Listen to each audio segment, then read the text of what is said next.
100 gram ஜீரகம் போட்டுறோம். First ஜீரகம் போட்டு வறுக்கிறேன். இப்போ நல்லா பொரியணும். இப்படி நல்லா சவுண்டு வர மாதிரி பொரியணும். அப்போ ஜீரகத்தில் ஒரு வாசனை வரும். நல்லா புகை வருது பார்த்திங்களா? அந்த புகை வரும்போது நம்ம அடுப்பை இருந்து எடுத்துடணும். மிளகு ஒரு 50 கிராம்,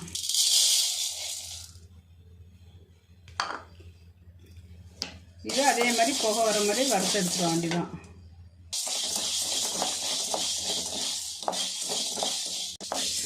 இது கேரளாவில் உள்ள மிளகுங்க, அதனால் நல்ல காரசாரமாக இருக்கும். அதனால் 50 கிராம் போட்டிருக்கேன்.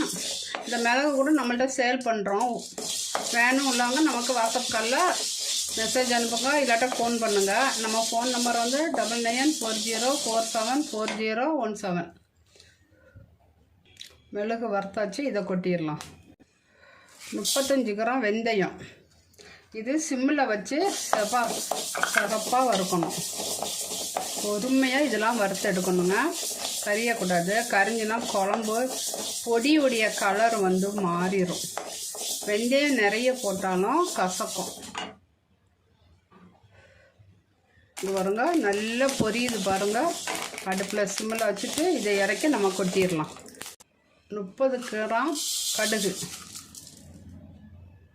கடுகு பாருங்கள் நல்லா பொரிஞ்சிச்சு, அவ்வளோதான். 200 கிராம் பருப்பு,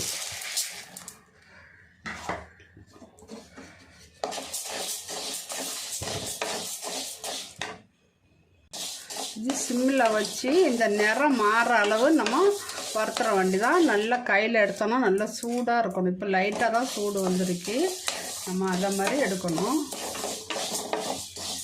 இப்போ சாம்பார் பொடிக்கு பருப்பு